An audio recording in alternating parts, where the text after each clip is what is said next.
This is our second touring day on the Upper Nile on Lake Nazer, and the temples are grouped, and I think that today we're going to see maybe 5. Yesterday I think 3. I could be wrong about that because there's so many of them. Remember, they located all of them from what was going to be flooded, and so they kind of grouped them around so that they would be on the shore where we could see them clearly and they could be explained. What a task it was to move all these. I believe, as I said before, they might be up to 17 of them that they were able to move. Tomorrow, the big day where we see Abu Simbel, Abu Simbel, I'd say it right. And that is just marvelous. A really big task, probably the most famous one that they moved. So, thank you for watching. Well, let's just show a little bit of Prince Abbas. These boats are beautiful. This is a Nile River boat, but this river boat, as I've described to you once before, is for the Upper Nile. And the Upper Nile is really a very, very large lake, Lake Nazer. So it's wonderful. It's very different from the Lower Nile. We have to get to where we're going by boat, of course. However, these are all small boats, so wherever we're going and whatever temple we're going to see, we have to access it mostly by these small boats. It's interesting how they do this. I want to just show you how they let us get to the shore. They have a pole and they hold it and it becomes our railing, and that is how we disembark. If they didn't have that, I think I would be in the water. There's a lot of walking here. Sometimes the distance between temples and parts are significant. Here we are at Wadi al-Sambua Temple. This particular temple is significant for a number of reasons. Here's an old picture I found of it when it was submerged. Thought you'd like to see it. This particular temple was dedicated to Amun-Ra. You can see some of the sphinxes with pharaoh heads on them. That makes this quite significant.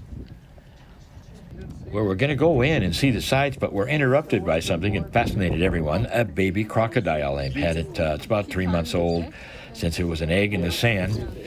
And it's always fascinating. Now, Michael, you're fascinated, but you're going to have to give it back, Michael. It's our photography. It's wonderful, wonderful photography. Give it back. Time to leave this particular temple and go to the second part of this particular temple, and it's going to be quite a distance. And we walk and we walk and we walk and walk and walk and walk, but it was a good exercise. We all needed it. Here's the second part of this temple. So I wanted to give you a view again of this wonderful, pristine area. This is Gaia personified. It's just gorgeous here. Time for another vendor before we get on the boat and have lunch and then come back. There's our boat. Happy group. Well, we have lunch and we have an opportunity to get off the boat one more time, see 3 more temples. And we are having to walk a lot, so look what we found. Horse and cart.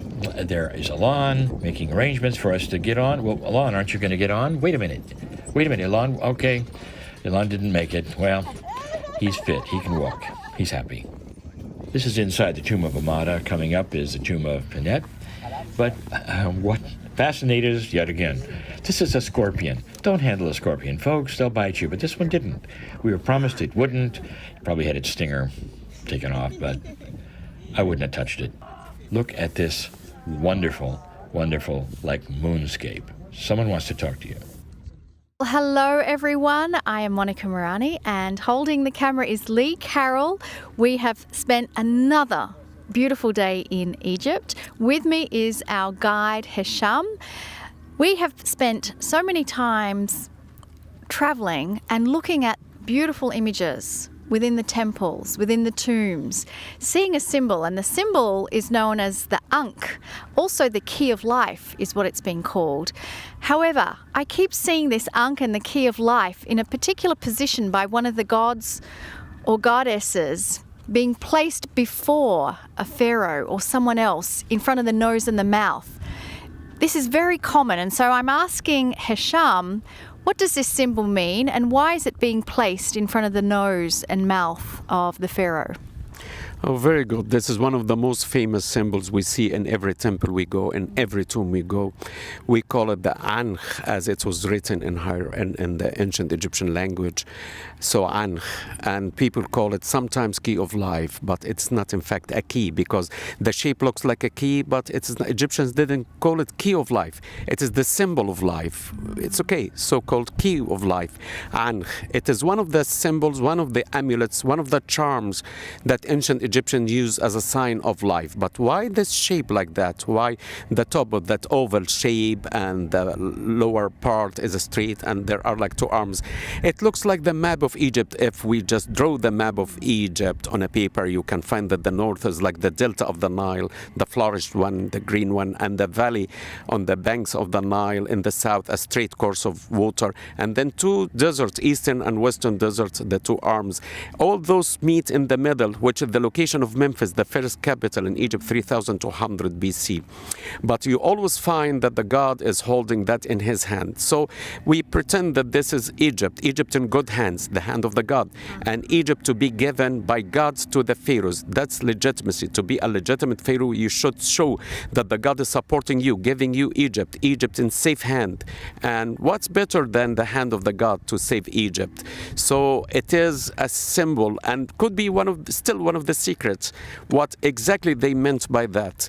But it's always approached to the mouth or to the nose, so as if they wanted them to inhale that life. And inhalation brings you what? Air, and air is the secret of life. Without the air we are dead. So without that symbol, that charm, that amulet, that symbol, we are dead. So we are inhaling that culture, that civilization, that life.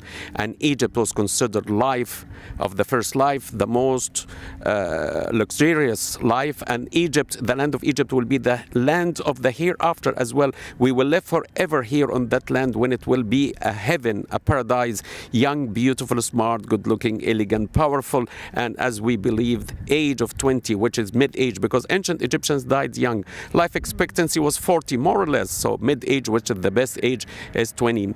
So they are forever inhaling that life from the hand of the god or the goddess in front of them to live forever. Thank you.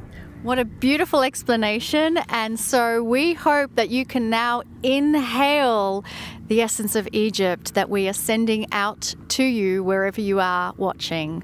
Love and blessings to everyone. Thank you. Time to go back to the boat, have a good evening and a meal.